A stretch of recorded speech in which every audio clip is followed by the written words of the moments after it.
Season 1 of Written in Stone, the 1990s, is supported by Tension Climbing, wooden training tools designed with purpose in Denver, Colorado. Use the code STONE, that's STONE, to get 10% off of your next purchase at tensionclimbing.com and to let them know that their support for this show matters. Not valid for tension board sets, hardware, or gift cards. Cannot be combined with other offers. tensionclimbing.com. Mastery over success. Written in Stone is co-created by Power Company Climbing. Products, training plans, and education to help you become a better climber. PowerCompanyClimbing.com. Use the code STONE, that's STONE, for 20% off of almost everything. Learn, grow, excel.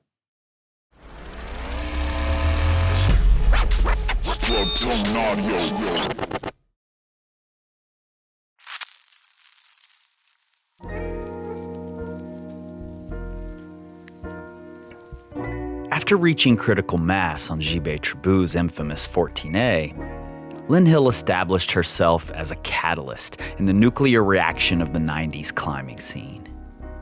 And in part because of Lynn's impact, the sport was exploding, firing into the future on a straight-shot trajectory. New grades were being established one after the other, 14A, 14B, 14C, 14D, and repeated almost as quickly. Bouldering was taking off as a sport all its own, and indoors, the comp scene was just heating up. But as Lynn looked ahead, trying to choose a direction in which to take her next step, none of those bright, shiny new paths really, inspired her. She was bored with comp climbing. She'd broken new ground in sport climbing. She'd done her fair share of hard and heady boulders. Lynn wanted to keep moving herself and her sport forward, no doubt. She just wasn't convinced that forward meant only one direction. And so, with a foot in all of its new, exciting, fast-progressing worlds, climbing's premier female athlete turned on her heel 180 degrees and marched straight back to her roots.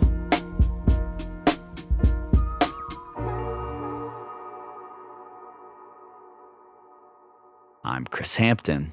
You're listening to Written in Stone, climbing's most important ascents.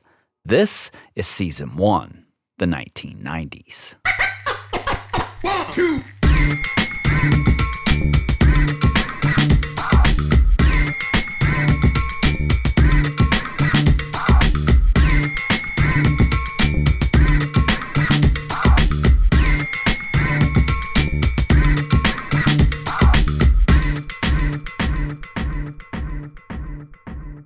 In the mid-1970s, before the gunks, before the Great Debate, and long before Semaí, Lynn learned the ropes in Joshua Tree.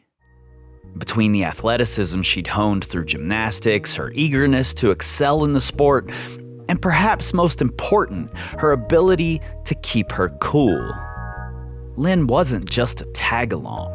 She was a vital, secret weapon for her mentor Chuck and his friends, nearly always able to make it to the top. She didn't stay secret for long. Another group of Joshua Tree regulars noticed, and after watching Lynn take a 30-foot whipper gunning for the chains of a notoriously stiff Joshua Tree route, one of their core members approached her about climbing with them sometime. And this group of guys had become known as the Hotties by Lynn and her crew, and that's H-A-U-G-H, Hotties, mostly because of their smug attitude about their climbing abilities, though anyone would have begrudgingly admitted that they were the it crowd of the crag in those days. Maybe that's why, for all their airs, she took them up on the invite. The Hotties brought Lynn into the fold and wasted little time getting her to Yosemite, where they were known by another, different nickname, the Stone Masters. The name said it all, Lynn wrote later in her memoir. Mastery over the stone and mastery over being stoned. The group was one of now household names: Long, Backer, Kauk, Bridwell, Yablonsky. The list goes on. She dryly noted in later writing that one of the requirements to being a stone master was being male. But she was inspired by women like Bev Johnson, who'd made a 10-day solo ascent of El Cap's dihedral wall, making it clear that women belonged as well. Lynn's goal was to climb as much and as hard as possible, and within the group, she had an endless supply of partners experienced enough, or crazy enough, or both, to push her limits in the sprawling granite playground of Yosemite. And she didn't waste it. She climbed everything, in every style, with everyone she could, and as she did, she rocketed to the top of the Yosemite climbing scene. And because Yosemite was the center of the climbing universe, Lynn Hill was, in the minds of many, quickly becoming the best climber anywhere. When climbing competitions started to take off in the early 90s, and Lynn realized that she could win them, she was all in. She moved to France in '91 to train and compete on the circuit, as well as to be closer to the limestone sport climbing she'd fallen in love with. I didn't start out training on artificial walls, and that's not really ever something that I wanted to do as a full-time profession. It doesn't represent the values of climbing in a complete way, she said. Competition was a good excuse to make playing on the rock a full-time profession.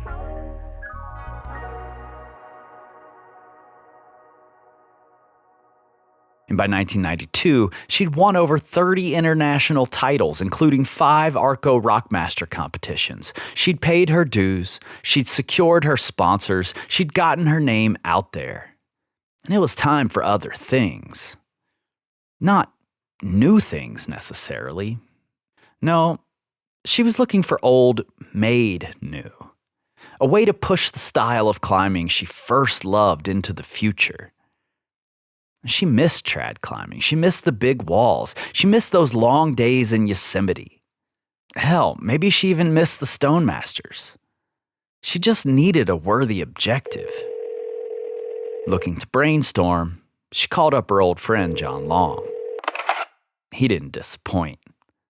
"Lenny," he said, excited, "what about free climbing the nose?" It was an audacious idea.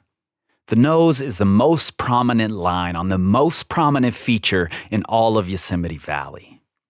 The first ascent took a collective 45 days over the course of several months, finally finishing in the early winter months of 1958. And of the 8 climbers involved, only the ringleader of this circus, Warren Harding, was there for the duration. Shortly thereafter, Harding's nemesis, Royal Robbins, led a second ascent team who upped the ante and sent in one continuous push. And it still took them a week. And John Long himself, along with familiar faces Jim Bridwell and Billy Westbay, were the first to get up the route in a single day. But that didn't happen until 1975, and it accrued few sins between or after, and not for lack of attention or attempts. The nose was just plain hard. And that was its aid climbing reputation. But nearly every climber who'd stood in aiders and slowly inched their way up the massive wall had wondered what it might possibly take to free climb the route. And the best and most ambitious had even made attempts. But all were stopped cold. It just might be impossible. Can you imagine? The hard men of old and not so old would whisper around the fires of Camp 4. But no one really could, of course. Long's idea was, according to everyone at the time, insane. It would require the craft of a seasoned wall climber and the fitness, tactics, and ingenuity of the world's premier sport climbers. The patience and experience of an old-timer, the energy of a young gun. That person would need a deep appreciation and knowledge of the past, as well as the vision and optimism to see further, to an as-yet unimaginable future. And, according to Long, it wouldn't hurt to have really small fingers. "John," Lynn said, "see you in the valley."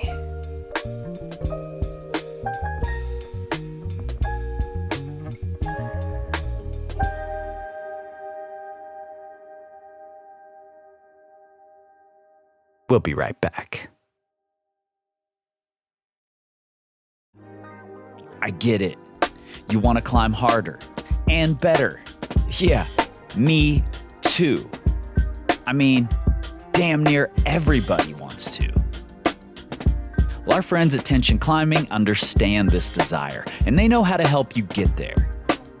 They've combined their near decade of experience building the best training tools on the market with their passion for climbing and their pursuit of mastery over success to create the best training board on the planet. 4 different sizes to fit your space, 2 different layouts, mirrored and sprayed, that you can switch between, and most importantly, it was all done with purpose. These aren't just holds scattered randomly on a board. Those days are history. This is intentionally designed to help you become a better climber faster. Mastery over success. Though, I suspect you're going to have plenty of both.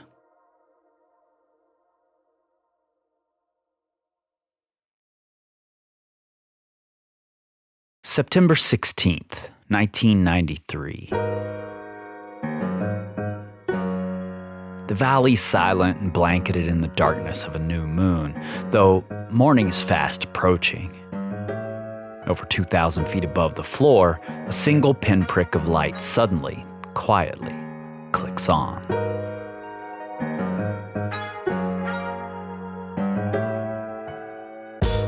Lynn Hill delicately shifts in her sleeping bag at Camp 5 and pulls the headlamp over a mop of sandy hair, styled wildly by 2 days' worth of climbing, chalk, dust, and sweat. She rubs her eyes, then turns, craning her neck until the dim beam of light comes to rest just above her. A bold, blocky column of granite looms in a precise dihedral, changing corners. It should be an intimidating sight. And it is, no doubt. But Lynn's been here before.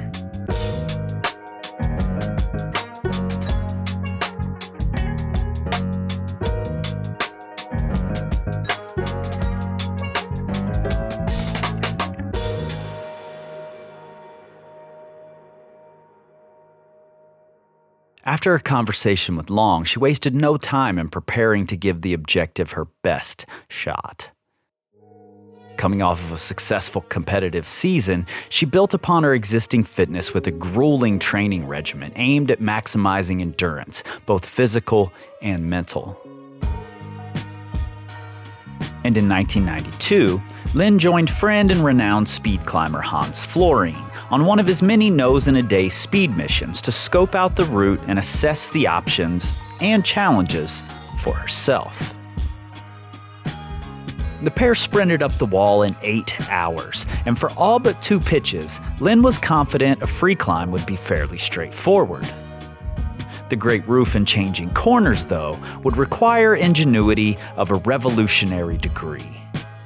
And upon returning in 1993, she and British climber Simon Naden gave it a strong ground-up attempt, and the climbing went with relative ease until the great roof. But the abrupt, clean overhang seemed to say, This is the end of the line. Nevertheless, they took turns throwing themselves at the pitch, inching closer and closer to success. Lynn locked her fingers into thin, shallow cracks, smeared her feet on glassy, featureless granite below, and shuffled her way up and to the right. She fiddled with beta, checked out holds, and tucked her body as far into the corner as she possibly could. She gave it another shot, nearly sent, but fell at that last crucial moment. But on her third try, she did it. Simon had no such luck, but gamely pulled past the pitch and continued upward, eager to see if Lynn could pull off the unimaginable. When they arrived at changing corners, though, morale quickly fell.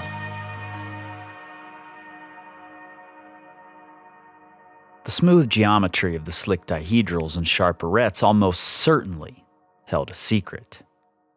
Lynn was sure there was a devious sequence that would allow passage, but the 220 million-year-old walls weren't ready to give it up just yet. Plenty of people would have been content with the victory of freeing the Great Roof alone. Lynn, however, spent the next few weeks stewing over the experience. She had to return. This time, she was accompanied by Brooke Sandall, who had put considerable work into trying to free the line himself.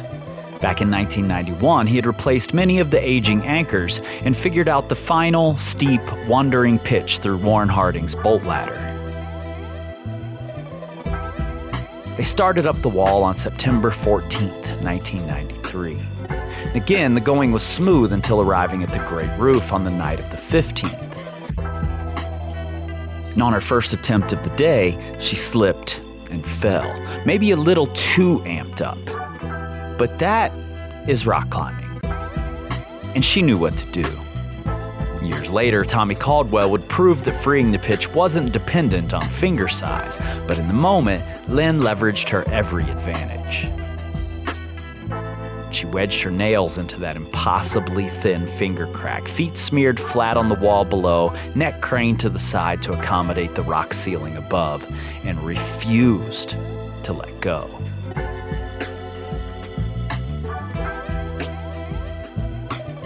Moments later, she was at the next belay, an electric thrill running through her. Changing corners still loomed ahead. But Lynn had been planning for this since the last time she faced that slippery pitch. Unlike Todd Skinner and Alan Watts, who were outsiders bringing in their Euro hangdog tactics, Lynn was a stone master. And so days before, Lynn and Brooke had employed one of many rising new school tactics that, in the early 90s, were arguably as revolutionary as any athletic feat. They'd hiked to the top of El Capitan, fixed a rope, and rappelled down to changing corners to scope holds, try different beta, and give the pitch some working burns. Brooke focused on an alternate line he had bolted a couple of years earlier. Lynn, after trying it once and finding that the reaches were far too big for her, turned her attention back to the original, shallow dihedral. On her previous attempt, an old broken-off piton had blocked a key finger lock, so she'd come prepared to remove it. And it took time, and more than a little stubbornness, but she finally found a contortionist combo that unlocked the door to her passage. A crazed sequence of cross-stemming, arm-barring, arête pinching, pin scar jamming, and a dynamic tango that I'd never seen the likes of before or since, Brooke declared. It looked like she was bloody Houdini trying to escape from a straitjacket. It may have looked like a circus act, and it was hard as nails, but it worked. And that was all she needed it to do.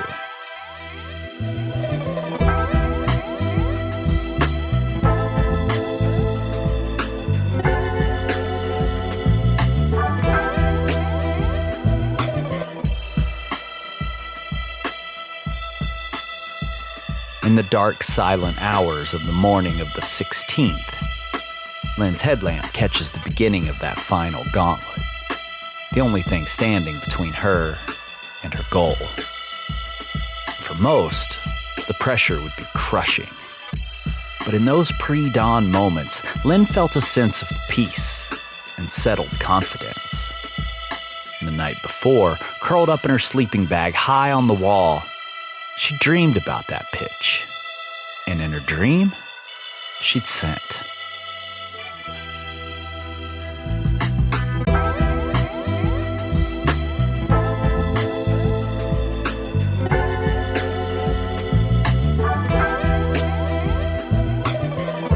Later that night, Lynn pulled over the final lip of the last 12C pitch, pumped, exhausted, and in disbelief. Brooke soon joined her on the summit. Congratulations flew. Her dream from the night before, that she'd sent the changing corners, it had come true. And so had her dream of freeing the nose. It goes, boys. 2. Wait a minute. That's not where this story ends. Lynn Hill wasn't finished. Not even close. Don't go anywhere. We will be right back. What's up, everybody? I just wanted to drop in here to say thank you. Projects like this take way too many hours to make, and it just doesn't happen without your support. So whether it's training plans, courses, or products, it's your support of Power Company Climbing, as well as our sponsors here on this show, that has given me the time and motivation to conceptualize and create things like this podcast. So as a thank you, we're offering 20% off of almost everything on our site: finger files, clippers, apparel, proven plans, ebooks, courses, and more. For details, go to powercompanyclimbing.com/stone and then use the code STONE, that's STONE, at checkout. powercompanyclimbing.com. Learn, grow, excel.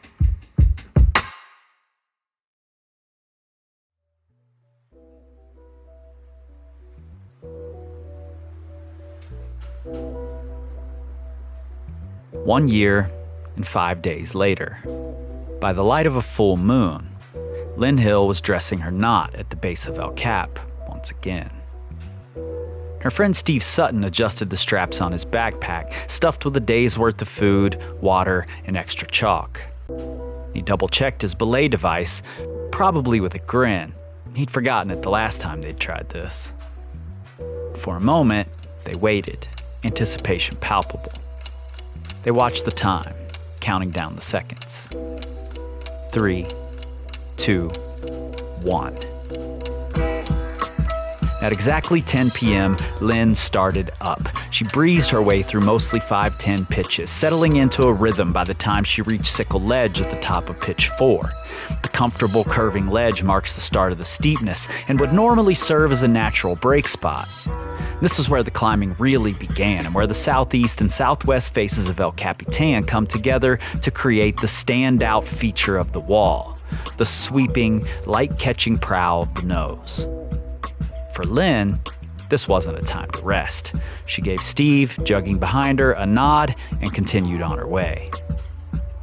Soon, she was at the base of the stove legs, so named because Warren Harding on the first ascent had nailed the cracks using 4 enameled stove legs turned pitons that his buddy Frank Tarver had scrounged from the Berkeley dump. And in 1964, Frank Sacker deduced that the slow aid climbing of the stove legs was the main barrier to doing the nose in a day. He enlisted Jim Bridwell to go up with him to try to free the pitch, which would save considerable time, and a lot of hand jams later, they confirmed it could be done. It seemed as though all Frank had to do was simply envision something wild, and it came true, Bridwell marveled later. By 1994, though, Sacker's something wild had become an entirely different animal that even he couldn't have imagined. Methodically hand and fist jamming through the 300-plus feet of splitter cracks, Lynn was relaxed enough for her mind to wander. She laughed, thinking about how Long had led these pitches on the first one-day ascent nearly 20 years earlier, pre-cams, and getting only one piece of gear in the entire 300-foot stretch. She glanced again at the wall looming above. The nose, free, in a day. It had occupied every waking thought, every sleeping thought for that matter, since she topped out on the first free ascent a year before. She shook one hand, then the other, then plunged it back into the crack, never stopping, never slowing down. And that's because never before had someone climbed this or any other stretch of rock with this monumental a milestone on the line. Lynn was through the stove legs and past Dolt Tower in no time at all.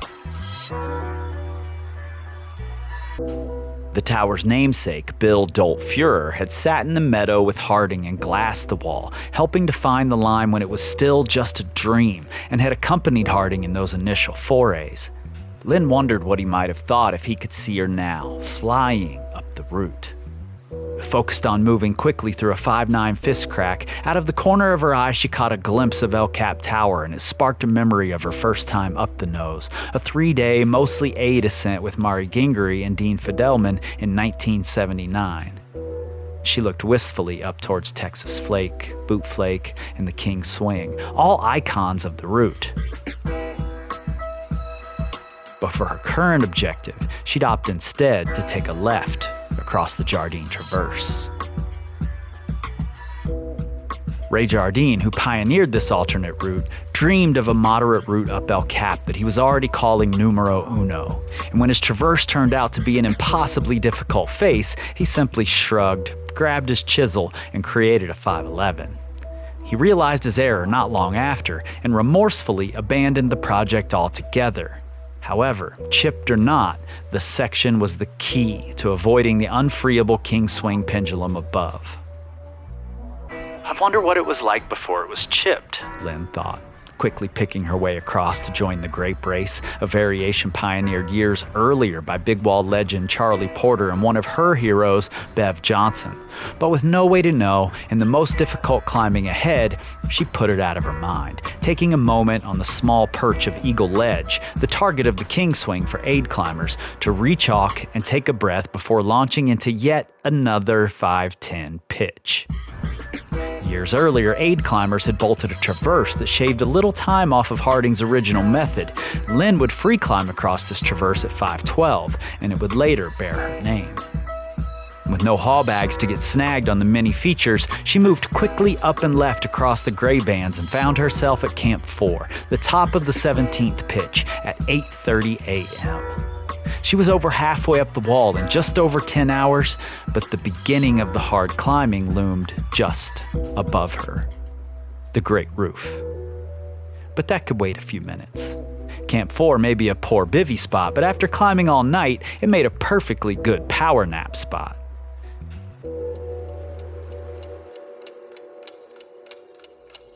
She awoke to the first rays of light peeking around the corner, signaling that it was time to get moving again. Her first nose-in-a-day attempt had been thwarted right here, out of chalk, nearly out of water, and the sun baking the Great Roof's already glassy features into some sort of sweaty slip and slide. Not this time, she thought, tightening her shoes and giving Steve a nod. No, now the odds were in her favor. She'd get her chance in the cool of morning, and she wanted to make it count. So once again, she started up, jamming her fingers into that familiar old seam and pressing her feet flat against the granite. At the crux, a decision. She had enough juice to do the complex, strenuous moves to pull the corner, or to place a crucial piece of gear. But not both. And in less time than it takes to say Passat, which, to be fair, can take a while depending on who's yelling it, Lynn steeled herself and made her choice. Boldly running out one of the most elusive pitches in the world, she found herself at the next belay. Relieved, with adrenaline pumping and the first tentative gleams of real hope shining in her eyes. But it wasn't over. She was racing the clock, and now, the sun. She zoomed up Pancake Flake, laying back its thin edge with speed and precision. She passed a couple of 511 pitches in Camp 5, picking up momentum as she went. At noon, she reached the 3-foot by 3-foot ledge known as the Glowering Spot. As she started up the pitch, things nearly ground to a halt. While placing a crucial wired stopper below the crux of the pitch, Lynn fumbled it and watched it fall past the ledge she would most certainly hit if she fell now. Coincidentally, it was here, on the first ascent of the wall, that a 4-pound piton made from I-beam steel had popped and hit Warren Harding in the head, and when Wayne Mary and George Whitmore arrived at the stance, they found Harding there, arms crossed, glowering over the incident. The energy it would have cost Lynn to attempt a sketchy down climb and replace the pro seemed just as risky as pressing onward, so she once again found herself in no-fall territory, finding a slot on the fly in which to place her final 2 pieces of protection and forcing yet another run out to the belay. By the time she stood at Camp 6, beneath the changing corners, she'd been climbing for 15 hours and had already been mentally taxed to the extreme.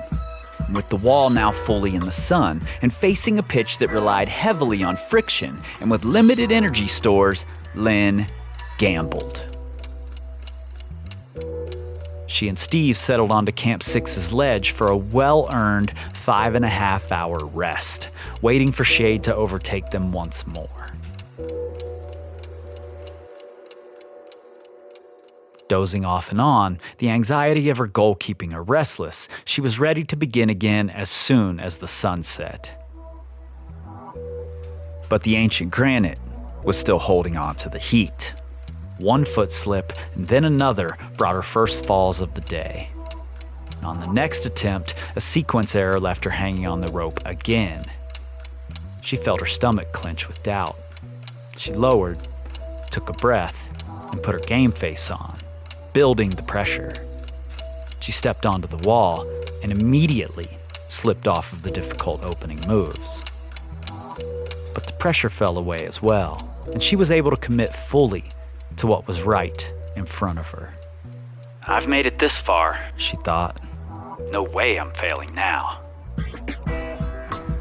And then, in the same style as a year before, with full trust in herself and her intent, she smeared, stemmed, palmed, and pinched her way into the spaces between the smooth corners and arêtes, finding exactly the positions in the well-choreographed dance that only she knew, that only she could do. And suddenly, it was behind her.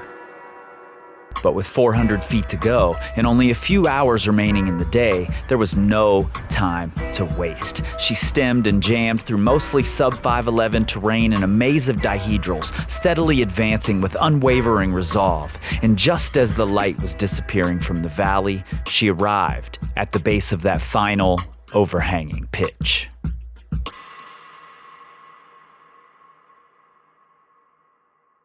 She knew it was here that one of the biggest dramas in climbing history had played out.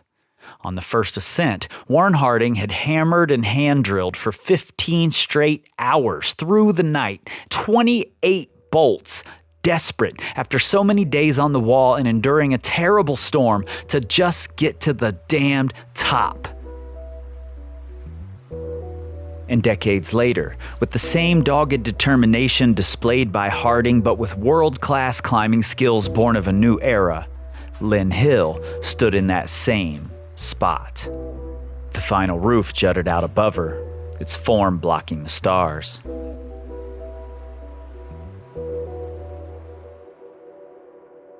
Even in the dark, she could feel the exposure. She felt her breath catch with the thrill.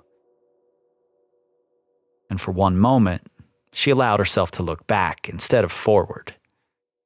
That entire sea of stone, all in just one day.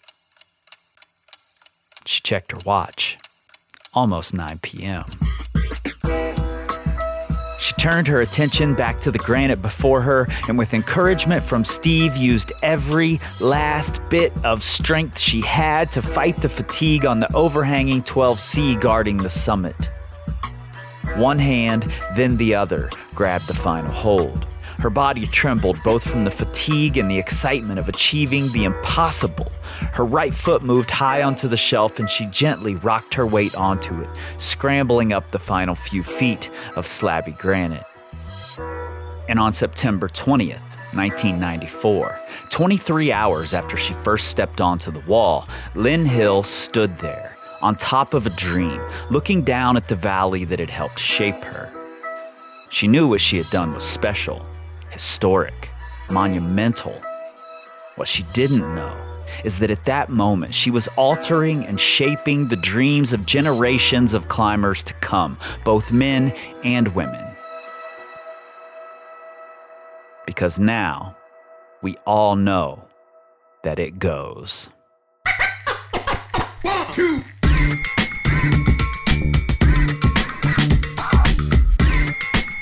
Written in Stone is produced by me, Chris Hampton, with help from Emily Holland and Riley Rush, who did a lot of the research and writing on this episode for Plugtone Audio, a group of the best, most impactful podcasts in the outdoor industry.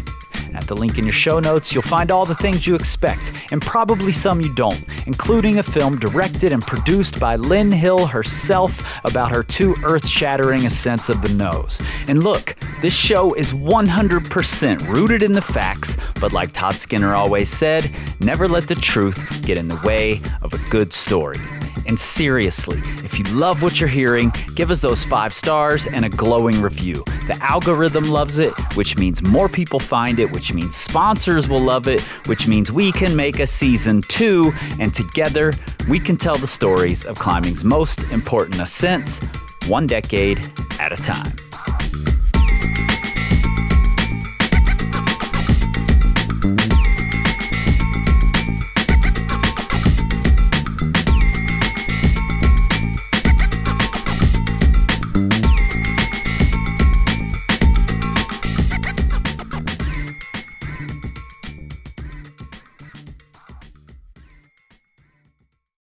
Stoners, welcome back. If you're new here, if you just accidentally listened all the way through the credits and this is the first time you're hearing me talk on the other end, welcome to the Secret Stoners Club. You now may have to go back and listen to the other Secret Stoners Club, but just know we actually do have a real secret club. We don't have a clubhouse, but we have a club. If everybody wants to come over to the gym, we'll have a clubhouse there. But otherwise, we just have a club over on Patreon. It's free to join, so go check out what we've got in there. It's patreon.com/Secret Stoners Club. Big shout out to our brand new legend patron, Riley Lundquist. Riley, I appreciate you. Also, shout out to another one of our legends, Jason Tutolman. I think I said that right, Jason. I'm doing my best here. Because Jason is the person who recognized in the last episode, the French versus the British, that the line, back in the UK after the whirlwind French takeover, Moffat set his sights on ethering his own home turf. Referenced a Nas and Jay-Z battle from way back in 2001. Nas's album Stillmatic, Jay-Z's Blueprint. The songs that they were battling each other, at least the two referenced here, were Takeover and Ether. I'm not going to say who I think won, but it was Jay-Z. I know that's unpopular for those of you who are hip-hop fans, but don't at me. All right, message from Emily to all of you. She said, everybody better be leaving ratings and reviews, especially in Apple. She didn't actually say that, but she did want me to ask everyone to leave a review. And if you're on an iPhone, even if you're using another podcast app, it would help us a lot if you went into your Apple Podcasts, left us a rating and a review in there. The algorithm loves it. So it would be awesome to get this out to more people, get even more listens. We just hit 60,000 listens. That's incredible for a 2.5-month-old podcast. So thank you guys for sharing it like you have been. And thank you in advance for leaving those reviews. I was just in the Patreon, and the 80s are winning. They're winning big now, 52% to 40%. But that's only 42 votes in there, and there are 70 of you in there. So some people aren't voting. So right after you leave that review that Emily is forcing you to leave, go in and scroll down in the Patreon and vote for whether you want the 80s or the 2000s. I think those are only two choices now. The 70s have like 7%. They're not going to win. The people who want the 70s can't even use an iPhone or a smartphone or Patreon. Actually, if that's one of you, I'm sorry. I didn't mean that. You know what I mean. All right, next week. Next week we have 4 conversations. Because I had a couple of people that were lined up, and then over the holidays, things got all messed up and they ended up not working out. So I panicked and reached out to more people, and they weren't answering. So I reached out to more people, and then everybody kind of was like, yeah, let's do this. I would love it. So we've got 4 great conversations next week, starting on next Monday with one of my favorite people in the entire climbing industry. And she was one of my favorites from almost the moment that I met her, Bobby Bensman, coming up Monday. All right. See you guys then.